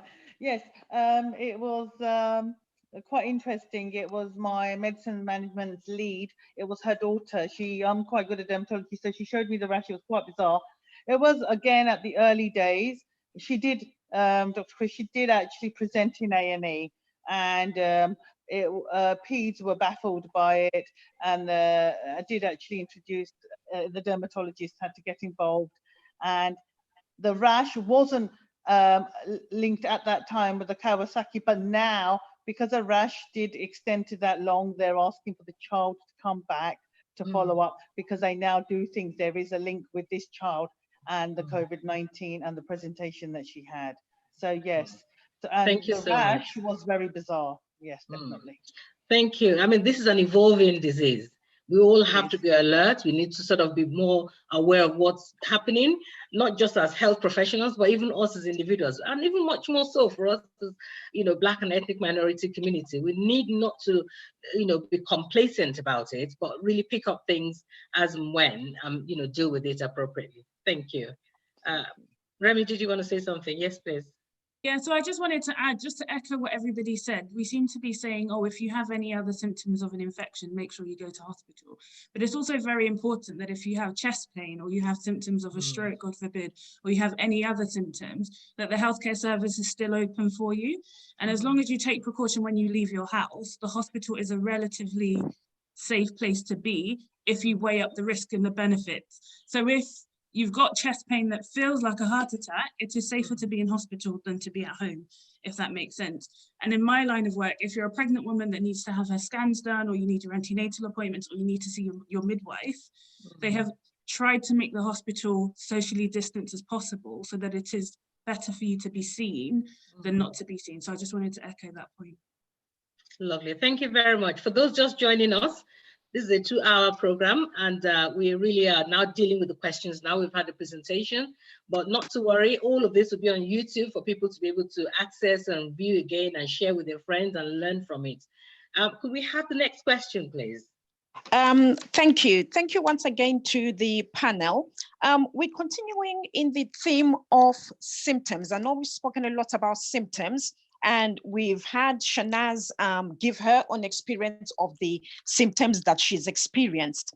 But the next question says, why is it that some adults are experiencing severe symptoms and yet they don't have any underlying pre-health issues?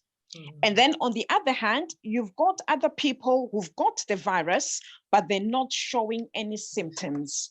Over to the panel, please. Okay, Dr. Dele. So, to be honest, from having looked after quite a few COVID patients, no one can give me a theory that, oh, this person will get it and get worse. To be honest, no one knows. I've looked after patients for weeks and they've turned out to be COVID positive and then died. I've looked after multiple patients, and I think it's sometimes a negative test doesn't mean they don't have COVID. The test is only 70-80% sensitive. So we've tested people 4 or 5 times. On a 5th time they come positive. So at the moment, I have to say, I'm not trying to, the government, you can see the government have sort of almost fluffed their way through this crisis. No one fully knows because it's still evolving. And to say person A will get it and B won't get it, nobody can say. That's just the truth. Thank you. Anybody else wants to add on to that? The thing about medicine is that we're trying to find associations. We try to find, there's no hard and fast rule. We'll say if 80% of the people who have this, then possibly having this will lead you to this. There's no exact science there. And COVID-19 is maybe 6-7 months old, and there's so much people don't know. There's so much we still have to know. And for a really long time, at the beginning, people were like, oh, Black and Asians don't get it. And when they started getting it, it became really bad. There was a time that, oh, children don't get it. Now children are getting it and they're having unusual symptoms. Take nothing for granted. It could come, anybody, even the person sitting next to you on the tube, in your office, wherever, the person could have symptoms. But I still remember when Idris Elba had it and they tested him and his wife had no symptoms and they sat in the same house. He had no symptoms and we kept waiting every day for him to say, I'm coughing or something. Nothing happened. There's no hard and fast rule to it. As far as I'm concerned, there's so much we are still going to find out over the next 2, maybe 3 years. So the best thing to just do is just assume nothing. Everyone is a suspect. Protect yourself as much as possible. Thank you so much. I just want to pick up on what Dr. Dele said earlier on, because obviously a lot of people are hearing us. You said you think even the test is 70% accurate. Has that been research to prove that, or are you saying? Well, could you just expatiate a bit more on that, please? So the tests, well, it depends on what I know. Dr. Chris explained there's a number of tests, the PCR tests. That's right. Sometimes people, if you have the disease and then you're positive, that's how sensitive the test is. So sometimes, even if you have the disease, you may not test positive because the test is only about 80% accurate. So we shouldn't go by just the tests. So as doctors, we've been advised now to, if you suspect COVID, treat as COVID. Don't even bother about the test, because sometimes the test is negative and you look at the chest x-ray. There's a very classic way the chest x-ray looks and you'll be like, yeah, this is COVID. And so sometimes you don't have to look at the test. It's just who's in front of you, what symptoms are they getting? If they're breathless, oxygen is down, then treat as COVID. So we have to exercise some clinical judgment here. We shouldn't just rely on blood tests. Thank you so much. I think that explains it better, because we can't just hang everything just onto the test. Even if the test is giving us a negative output, we need to look at the clinical presentation and the symptoms of the patients and still treat as COVID. There are some alarming chest x-rays that you'd see almost the lungs have been literally almost eaten up, and yet, the test is not coming out as positive. Thank you for that explanation. Can we have the next question, please? Thank you very much. Next question. Is it possible that after recovering from COVID-19, that you can get secondary illnesses? For example, chest infections, clotting. I'm assuming we're talking about deep vein thrombosis or pulmonary embolism, and also as severe as cardiac arrest. And also, what can we do to prevent getting all these illnesses post-COVID? Over to the panel, please. Who's going to go first? I think the best way to do it is not to get COVID in the first place, if you can avoid that. But if you can't, if it doesn't happen, the problem with it is that you can't tell what course the disease is going to take. You don't know if the person, because it is true, yes, it takes its toll on the heart, it takes its toll on the lungs. So yes, it is possible after and during the infection for the person to have secondary infections, because the virus ravages the lungs and it causes all kinds of inflammatory responses within the body. So clots get formed, things happen.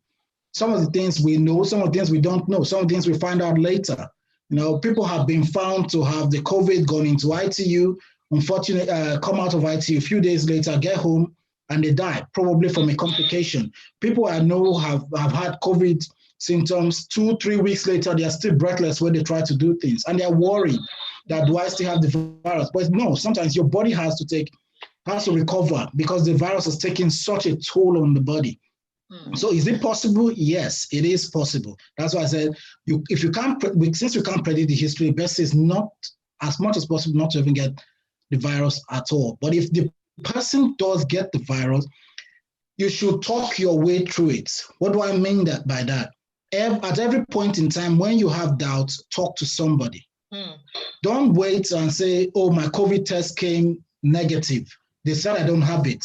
And so you just sit at home and say, okay, well, this breathlessness is not from COVID. No, talk to somebody, because some symptoms you may ignore may be significant to a medical professional and they will escalate it. So still keep a good grip on your symptoms and still liaise closely with the healthcare professionals that treated you and the healthcare professionals that you are assigned to, like your GP, midwife, and all the rest. Thank you so much. Is there anybody that really wants to add on to that? I mean, even while someone may be thinking of giving an answer, Shinaz has had to leave because obviously Ramadan fast will be breaking in about an hour and she needs to get ready for that. So she did express her appreciation for being able to be here. But she's one person who said to me, Runke, I tell you what, even now, when I do anything, you know, maybe a little bit fast, I get breathless. That she still feels, this is since March the 16th that she's had the infection. So this is how far gone that is still telling its toll on her body. So for people to have blood clots, to have heart problems, to have some of the autopsies that were shown by one sort of presentation that I heard, it's alarming looking at the rate of how damaged the lungs and the arteries, you know, and everything were. So this is definitely an illness, a disease that affects major organs in the body. But, you know, hopefully by God's grace, we won't be part of that. Thank you. Next question. Oh, sorry. Yes, please, Chris. Yeah, so sorry, Pastor Monkey, I think, I don't know if Dr. Easy mentioned it in his talk, but I think we mentioned about the oxygen levels as well. I think I would advise most families, if they can, just maybe to invest in a SATS probe. So this is a device that measures the oxygen levels on your fingers. It can sometimes give you a good indication of how much oxygen is in your body. Usually it should be between, I'd say above 95 out of a total of 100. So usually above 95 is good. If you're feeling short of breath, just simply checking your oxygen levels on your finger with this device. And if it's lower than 94 or 94 and lower, that would cause me to worry if I was treating you. So I would definitely recommend investing in a SATS probe if possible. You can find it anywhere online. Amazon have good, reliable ones. If not, you can go to a chemist. If not, a pharmacy. Ask if you're not able to go online. But yeah, Amazon usually have good ones. They might be a little bit pricey, but again, between 10 and 20 pounds should get you a good one. Great, thank you so much. I mean, can I add something? Sorry, did you want to say something, Dr. Isaac? Something quickly, yeah. So yeah, even with the SATS probe, your symptoms, even when you've gotten your symptoms, please don't. Okay, let me give this example. My colleague developed COVID-19, and he had his SARS probe at home, and he was going below 92%. Ended up in hospital and was turned away. And he said he almost died. So the truth at the end of the day is, it's very important. If you're very clear about your symptoms, don't get turned away. You have to put your foot down. You don't have to be rude about it. I don't know how somebody with SARS of 90 or below will be sent home. For a non-smoker, somebody who's never smoked before. If you're very sure about your symptoms, you're very clear about the way you feel, please don't, because a lot of people have been turned home to go home and die. And that will never be, there'll be no answers to those deaths now. So if you're very clear about your symptoms, you're not happy with the treatment you've gotten, please seek a second opinion, at least. Thank you. Dr. Remy, I think you had your hand up earlier on, I must have missed it. Yes, thank you, Pastor Ronke. So just a little to say about SATS Pro. So I agree with Dr. Chris that investing in something like that or a blood pressure machine is very good in this time where, you know, as healthcare professionals, we can't necessarily come out to your home to examine you, or you may not be offered a face-to-face appointment at your GP practice, for example, if they are offering only telephone and video consultations. So having that detail to give to your doctor over the phone, or if someone is there with you that can give that detail, is very, very helpful in our assessment. But just to say, not to get too hung up on the numbers. So Dr. Chris is very right. You know, looking at a SATS level of 95% or less is very worrying, but really it's more about how you feel. So if there are certain things that you can't do that you used to be able to do before falling ill that are now making you breathless, that's a really good sign that, you know, the likelihood is that your oxygen levels are low, even if it may not be the magic number of below 95, because there's good evidence that a lot of people actually kind of carry on as normal without realizing, but once they try to exert themselves, so that could be something as simple as walking from one end of the room to another, then they start to get that breathlessness. So looking at what you can't do now that you used to be able to do before that is now making you breathless is also a very good indication of needing to seek some medical help as well. Thank you so much for that, Dr. Remy. I think some of the audience are asking, because we're using our medical terminology, SATS probe, oxygen saturation probe. If you just type that on Amazon or anywhere, you would get it. Oxygen saturation probe. It's, you know, anybody can type it and get it. Part of why this is useful is, in addition to earlier on to what Dr. Izzy said, is there are those we now classify as happy hypoxias. So they're still talking to you, they look normal, act normal, but by the time you check their saturation level, it's literally dropped. And give it, it's only a matter of time before they just literally decline. So this is another thing, a cheap and necessary tool that, you know, can also empower us. But whilst talking about when we get to hospitals or when we talk on 111, I've got a great passion of, this is one of the passion we have in Harmony Clinic about empowering people, because I find that it could be part of our culture or part of our upbringing or how we're raised up or what we believe. Some of us have grown up to see doctors as semi-gods. And so we don't challenge when we get to doctors or when doctors talk. You need to think of it as this is your body and you have only one. This is one your life. It's not about being rude. It's not about being aggressive, but you can say, you're entitled to say, can I have a second opinion, even in your GP practice. You know, if you're not happy and you know your body is not right, something's definitely, and they just dismiss you, just go, there's nothing wrong with you. You can ask for a second opinion. And that can actually be the, you know, the saving grace to how you live, you know, and survive through this situation. Sometimes as well is how we articulate our presentation. You go there, I'm just having pain. There's nothing like I'm just having pain. Describe. How long has the pain been? How many days has it been? Is it a sharp pain? Is it a dull pain? You know, sometimes when we don't express ourselves very well, then we get fobbed off and sort of, you know, pushed away. It's not always all racism. It's not always bias. Some of it is how we express ourselves. And that's why Harmony Clinic is a place where we have trained doctors, nurses, professionals, you know, health clinicians that can help you. We've done so many things, you know, that even in the course of our existence over the past 20 years, when people come to us with things, people's lives have been saved. People have been given wrong medications, and we've actually been the advocates to help them. This is why Harmony Clinics exist. So please, please, please, always feel free to access it. And it's not limited to just Harmonites. God bless. Next question, please. Can I just Sorry, can Yes, I just please. say as well, Pastor Onke, in terms of feeling, being able to articulate yourself in front of health professionals, sometimes it can be daunting, like you said. Sometimes you feel intimidated. Sometimes you are ill and you're confused and you can't, articulate very well. But even just jotting things down, to just writing down a couple of things that have been happening will just trigger your memory, give you the confidence, just explain everything that's been going on, so you don't feel rushed. You don't feel that you can't say everything that's been happening. You've got your small list of things that you can just condense down and present to that person so that they can give you the care that you need. Thank you for that addition. That's very helpful. Next question, please. Thank you. Next question. We've spoken a lot about clots. We've spoken a lot about DVT. The question says, what are the symptoms of DVT? So how do I know that I've got DVT? Symptoms. Over to the panel, please. Who's raising their hand? Who wants to go? So DVT stands for deep venous thrombosis, and in layman's term, it just means there are blood clots, and it means that there are blood clots usually in the calf on the back of the leg, and the symptoms are usually if it occurs in one of the calves, it's usually swollen compared to the other one.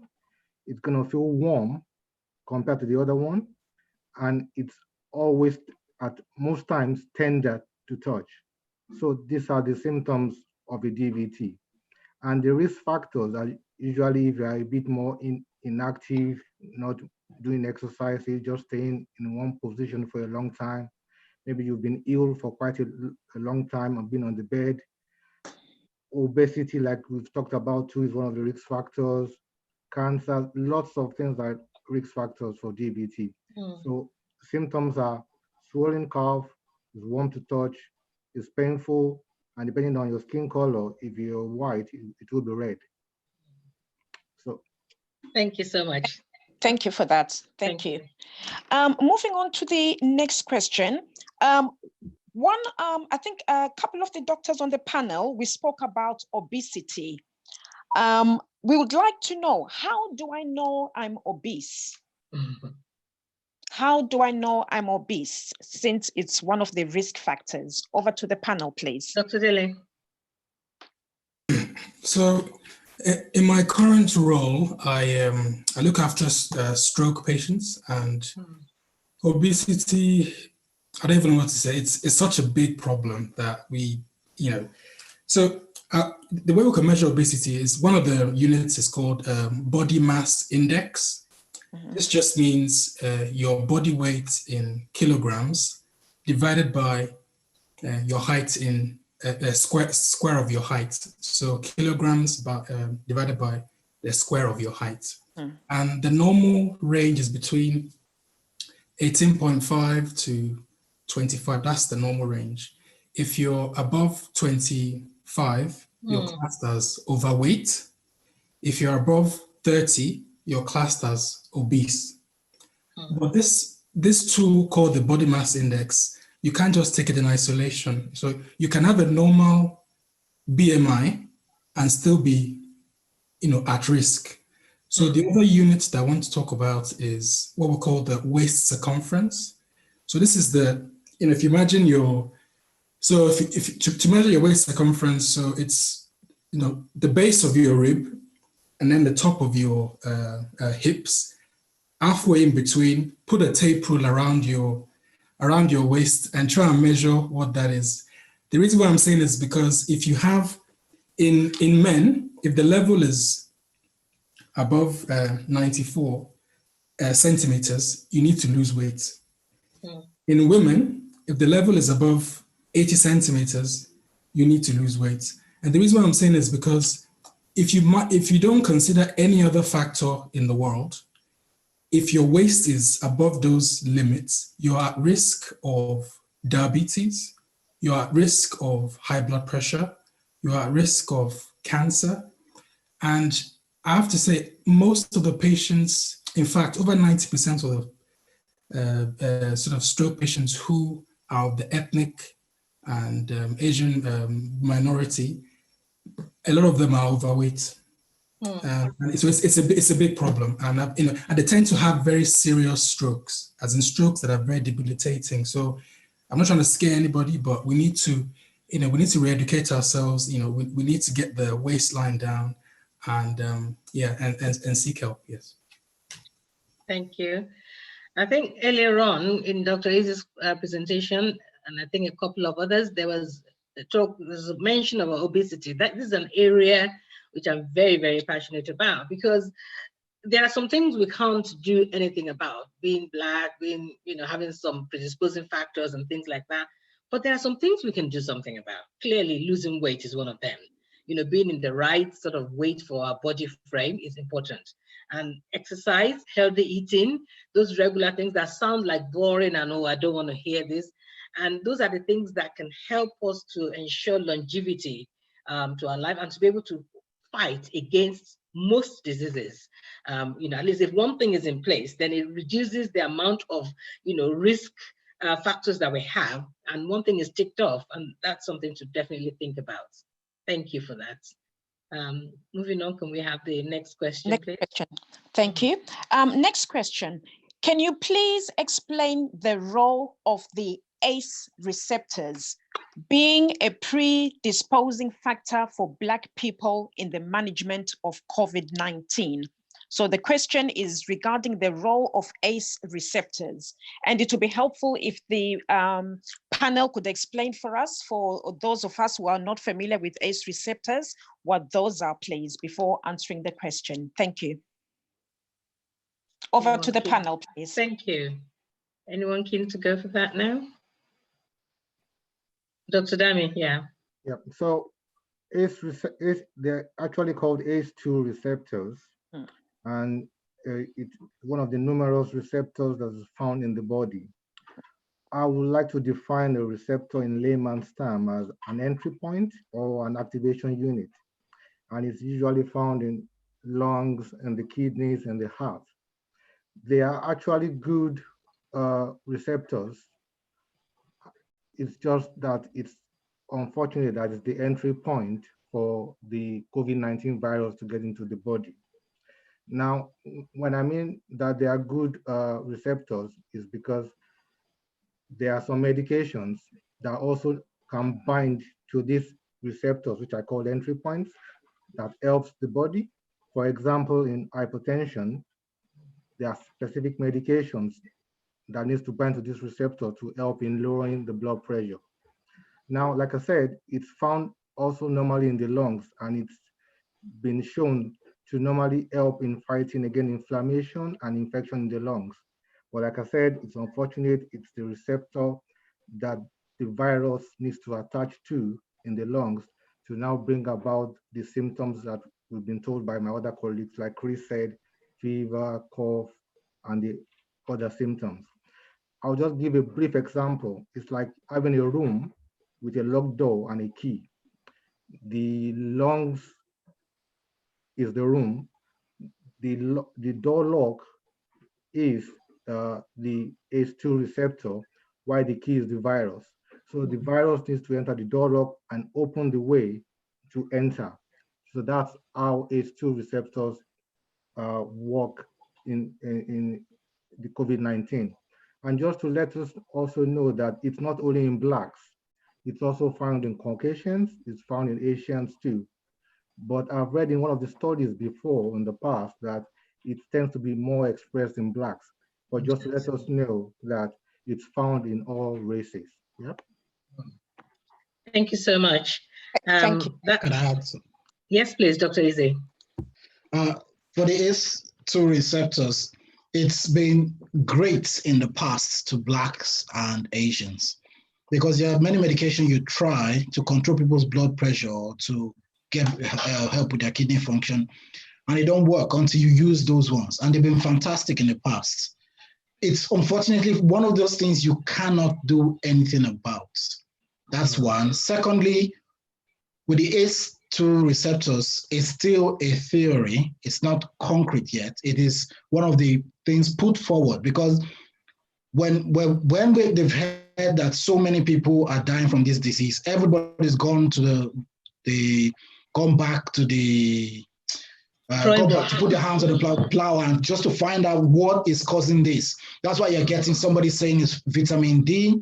Another person is saying it's because they have pre-existing medical conditions. Another person is saying ACE receptor. One day we will get all these things together and find a good idea of which is which. But I wouldn't get hung up on that now, because you can't do anything. There's nothing you can do to reduce the number of ACE2 receptors in your body, to increase them or any otherwise. There's nothing we can do much about that.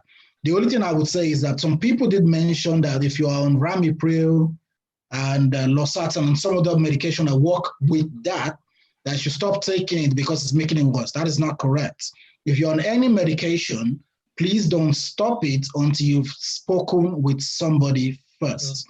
Because what we're getting now is, unfortunately, we're getting so many Facebook and YouTube experts that just sit in front of a camera and spew forth hypotheses, and people swallow that as gospel truth. You have to be careful where you get your information from.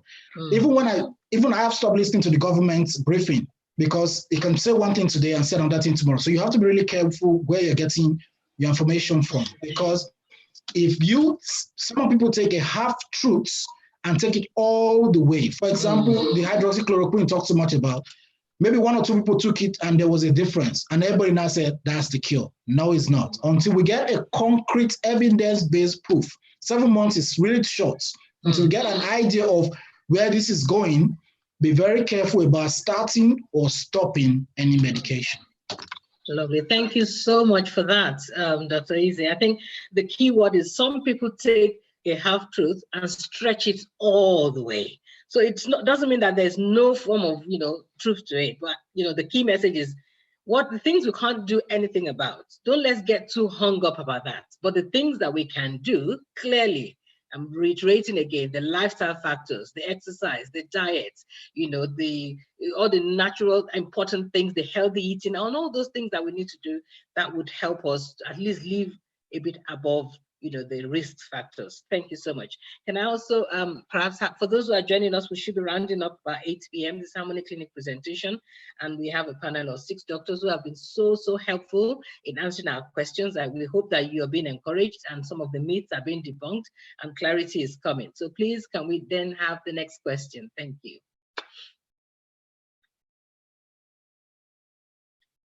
Hello.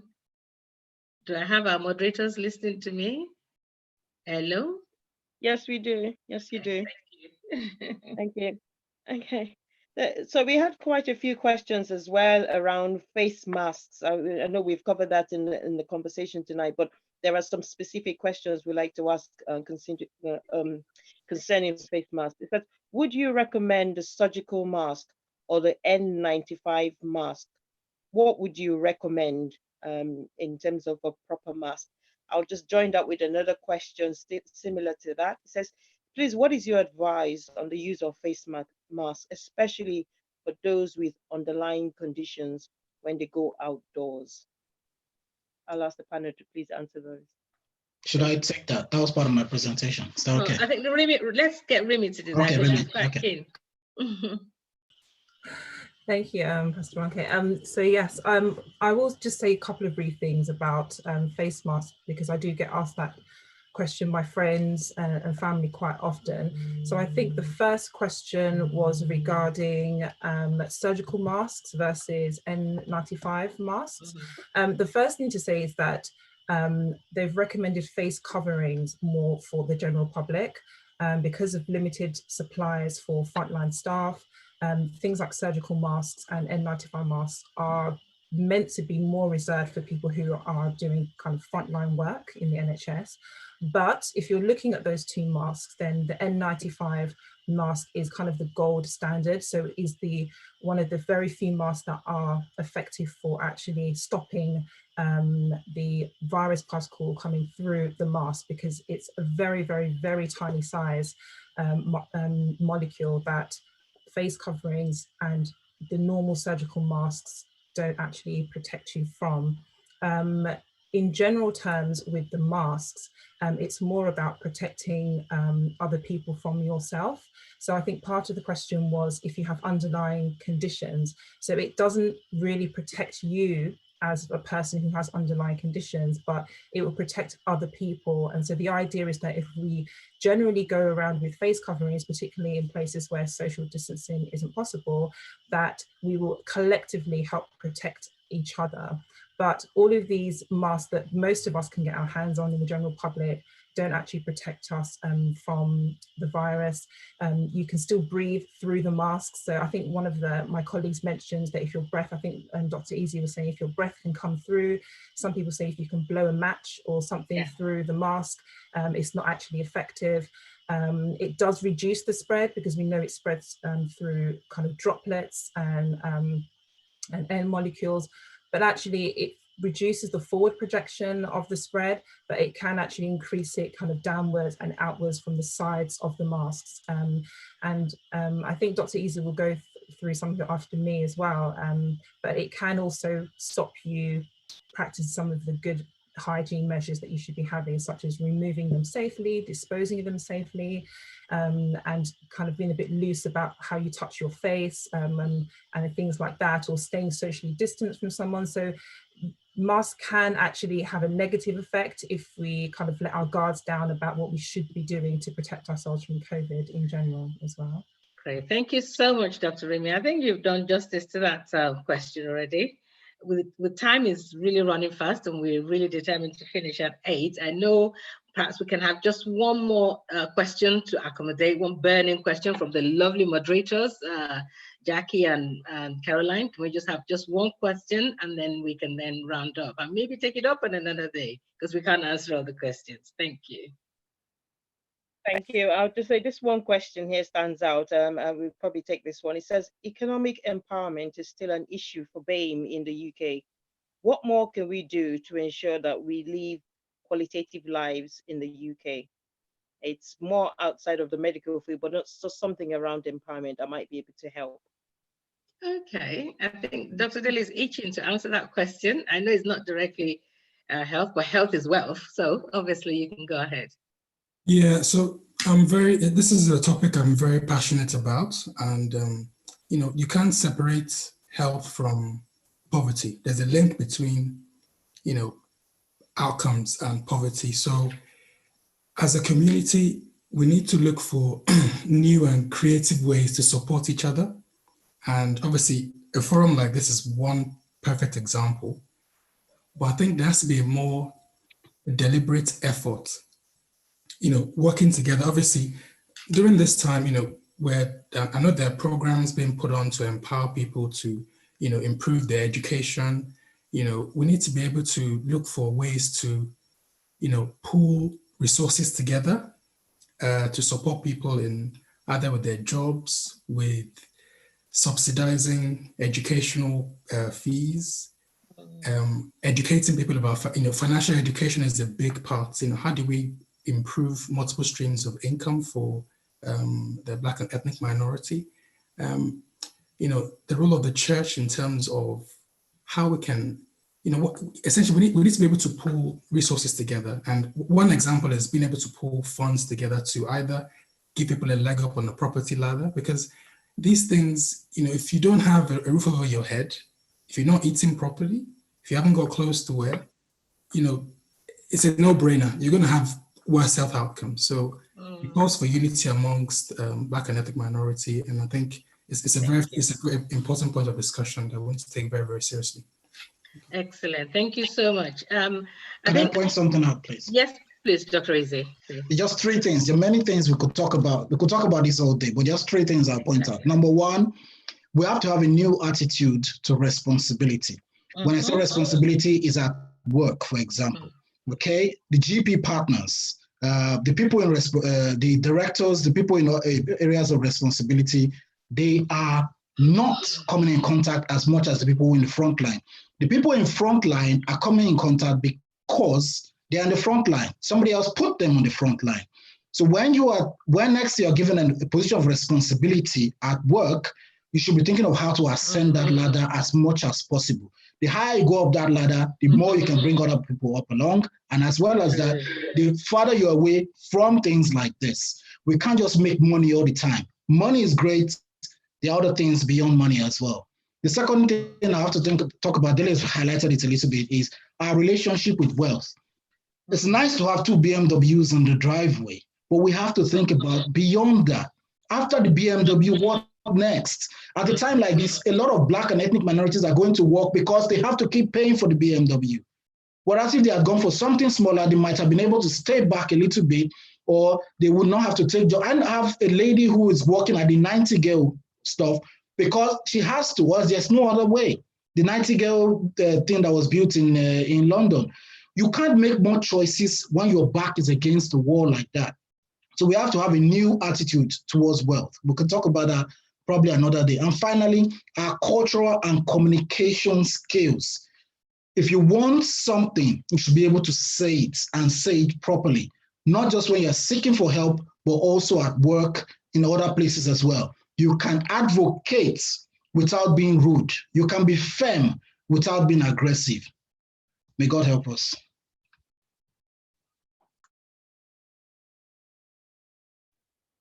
Amen. Thank you so much for that, Dr. Izzy. And I want to use this opportunity to say a very, very big thank you to everybody who's tuned in tonight. I want to say a big God bless you. Thank you to our team of doctors, our panelists. God bless you. Thank you, Dr. Daly, Dr. Izzy, Dr. Remy, Dr. Chris and Remy, Dr. Remy. We just want to say we appreciate you so, so much for taking the time to answer the questions, to go through it, and to do the presentations as well. You know, a lot of issues have been raised, highlighted, and hopefully myths have been debunked. Let's all rise up together to say no more deaths to COVID-19 in the BAME community. I mean, this is part of the way in which we can, you know, empower people and also position ourselves and continuing, you know, spreading the good news. Don't let's just limit it to us here.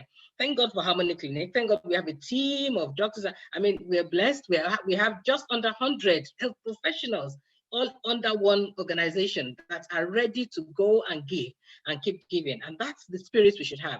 Post-COVID-19, we need to go out there to ensure that we are, like Dr. Izzy challenged each and every one of us, see ourselves rising to the top, because it's only when you get to the top, that's when you're able to bless people. That's when Daniel was able to bless. That's when Joseph was able to bless. You know, that's when Esther was able to bless. Wherever we are, whatever gender we are, whatever position we are called into, we can influence things when we rise to the top, not for a personal agenda, but to see people being empowered and being knowledgeable to be able to overcome situations and circumstances. Somebody texted me a question and said, what about those who don't speak English as their first language and they go to the doctor and we're saying to them, write a list and do this? We need more interpreters. We need more people who are ready. One of the things Harmony Clinic is going to be doing post-COVID-19 is to be able to ensure that more and more people can get access to us and we become advocates. So it's not just, it's the theme of our existence. Our vision is to bring healthcare to your doorstep, to bring healthcare to you, where it's easily accessible and you can use it and, you know, be empowered to empower others. And so these, by God's grace, God will help us to be able to achieve it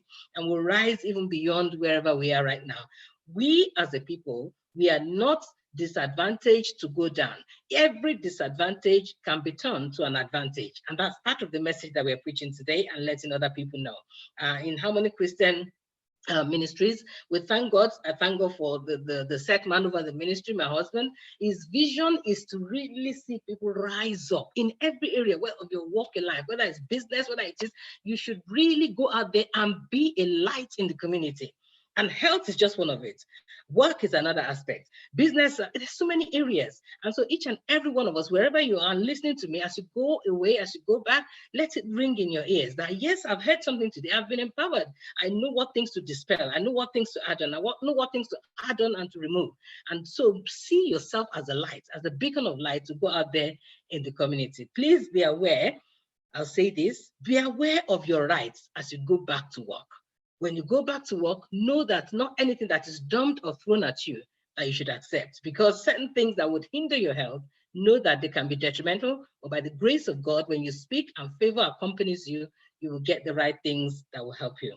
By God's grace, we shall all come through this alive and well, none shall be lost. I will see all of you, and even those who are on YouTube and those beyond, we'll see all of you post-COVID, and we shall be able to rejoice and thank God for his faithfulness. Once again, a very big thank you, especially to our two moderators who are also been, answering the questions and doing all the right things for us, asking the questions. We say, God bless you. We have a lot of backroom staff doing all their work. Some of them don't like us mentioning their name. We have Shala, we have Dominic, we have Jeremy. God bless you all. Thank you for making this a success. And we look forward to even more things that we can do to empower other people. If you really have something that it's burning on your heart, you want to share with us or you want to know about, please feel free to contact us in Harmony Christian Center. It will be passed on to the clinic and the right people will deal with it. If you have something you need a counseling issue for, we can deal with it. Any of our GPs, any of our doctors, any of our nurses, trained, we have pharmacists, we have physiotherapists, we have all forms of medical health professionals. This is a blessing God has given us, and we're happy to share it with the world. So please contact us, and the Lord bless you. Once again, thank you very, very much for tuning in tonight, and the Lord bless you. Stay safe, because your health is important, and you will live a victorious life. God bless you all. Have a good night's rest. God bless you. See you. Enjoy your service tomorrow.